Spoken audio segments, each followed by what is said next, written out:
வணக்கம். அதிகாரம் 107. இரவச்சம். இறப்பதற்கு அஞ்சுதல். ஈயென இரத்தல் இழிந்தன்று, அதனெதிர் ஈயேன் என்றல் அதனினும் இழிந்தன்று என்பது புறநானூறு தரும் செய்தி.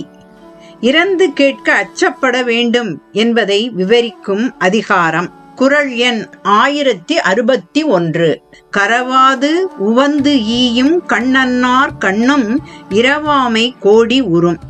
தன்னிடம் இருக்கும் பொருளை மறைக்காமல் மகிழ்ந்து கொடுக்கும் கண் போன்றவர்களிடம் கூட இறந்து கேட்காமல் இருப்பது நல்லது. இரவாமல் இருப்பது உயிர் வாழ்வது என்பது கோடி மடங்கு நன்மையை தரும் என்பது பொருள். குறள் எண் 1062. இறந்தும் உயிர் வாழ்தல் வேண்டின் பரந்து கெடுக உலகு இயற்றியான்.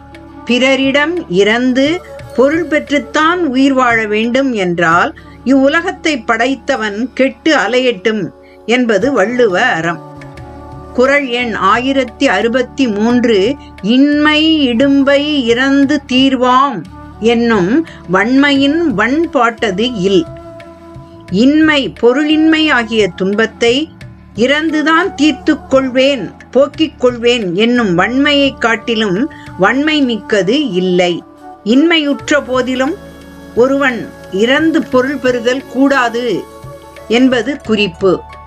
குறள் எண் 1064. இடம் எல்லாம் கொள்ளா தகைத்தே இடமில்லா காலும் இரவு ஒல்லா சால்பு. வறுமையுற்ற போதும் பிறரிடம் சென்று இறக்கக்கூடாது, பிறரிடம் சென்று பொருள் கேட்கக்கூடாது என்னும் சால்பு உடையவருக்கு பெருமை உடைய இவ்வுலகம் ஈடாகாது என்பது பொருள். கூழானாலும் குடித்து குடிப்போம், கந்தையானாலும் கசக்கி கட்டுவோம், நாம் தேடும் பொருள் கிடைக்கும் வரை என்னும் திண்ணிய மனம் வேண்டும். அத்தகைய மனம் பெற்றவருக்கு இந்த உலகம் முழுவதும் ஈடாகாது என்பது குறிப்பு. குறள் எண் 1065. தென்னீர் அடுபுற்கை ஆயினும் தாழ் தந்தது உண்ணலின் ஊங்கு இனியது இல். புற்கை கஞ்சி, தாழ் முயற்சி. வெறும் தெளிந்த நீர் போல சமைத்த கஞ்சி என்றாலும் தன் உழைப்பால் பெற்ற பொருளில் சமைத்த கஞ்சியை விட சுவையானது வேறு எதுவும் இல்லை. அதை உண்பதைக் காட்டிலும் இன்பம் தருவதும் இல்லை. குறள் எண் 1066. ஆவிற்கு நீரென்று இறப்பினும் நாவிற்கு இரவின் இழி வந்தது இல். ஆவிற்கு நீரென்று இறத்தல் அறம் என்றாலும் அந்த அறத்தை கூட நீயே செய்ய வேண்டும், பிறரிடம் சென்று இறந்து பெற்று செய்யக்கூடாது என்பதை இக்குறள் உணர்த்துகிறது. பசுவுக்கு தண்ணீர் வேண்டும் என இறந்தாலும் அதை கேட்டவன் நாவிற்கு இறப்பு சொல்லை விட இழிவை தருவது வேறொன்றும் இல்லை. அறம் செய், கேட்டு பெறாதே என்பது குறிப்பு. குறள் எண் 1067. இறப்பன் இறப்பாரை எல்லாம். இறப்பின் கரப்பார் இரவன்மின் என்று. வள்ளுவன் தன்னை உளப்படுத்தி பேசும் குறள்களுள் இக்குறளும் ஒன்று. இறப்பன் என்னும் சொல்வழி வள்ளுவன் இரவச்சத்தை விவரிக்கும் பொழுது தான் வாழ்ந்த சமூகத்திடம் ஒரு வேண்டுகோளாகவே வைப்பதாக இக்குறள் அமைகிறது.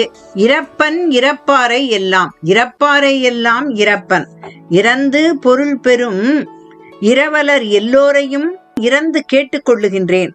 தன்னிடம் உள்ள பொருளை இல்லை என மறைப்பவரிடம் சென்று இறக்காதீர்கள் என்பது அவ்வேண்டுகோள் ஆகும்.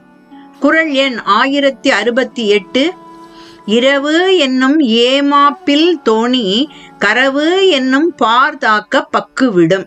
ஏமாப்பு வலிமை, ஏமாப்பு இல் வலிமை இல்லாத. கரவு மறைத்தல், பார் வன்னிலம், பக்கு பிளத்தல். இரத்தல் என்னும் பாதுகாப்பற்ற தோணி கரத்தல் என்னும் பாறை தாக்கும் பொழுது உடைந்து விடும். கரப்பவனிடம் இறக்காதே என்பது குறிப்பு. குறள் எண் 1069. இரவுள்ள உள்ளம் உருகும். கரவு உள்ளதுவும் இன்றி கெடும். இரவு கேட்பது, கரவு மறைத்தல். இறத்தலை நினைத்தால் மனம் மிக துன்புறுகிறது. கரப்பவரை பொருள் கொடுக்க மறுப்பவரை, பொருளை மறைப்பவரை நினைத்தால் உள்ளம் அழிந்து போகின்றது என்பது பொருள். குறள் எண் 1070. கரப்பவர்க்கு யாங்கு ஒழிக்கும் கொல்லோ இறப்பவர் சொல்லாட போம் உயிர். இறப்பவரிடம் கரப்பவர் இல்லை என்று சொல்லுவதை கேட்ட உடனேயே இறப்பவர் உயிர் போய்விடுகிற மனநிலைக்கு வந்து விடுகிறார். பொருளை வைத்துக்கொண்டு இல்லை என்று சொல்பவர் உயிர் எங்கே போய் ஒளிந்து கொள்ளும் என்னும் வினாவுடன் நிறைவுறுகிறது இரவச்சம் என்னும் அதிகாரம். இரவு அச்சம் என இரண்டையும் பேசி வள்ளுவன் உலகுக்கு மனித நேயத்தையும் அறத்தையும் வலியுறுத்துவதாக அதிகாரங்கள் அமைந்துள்ளன.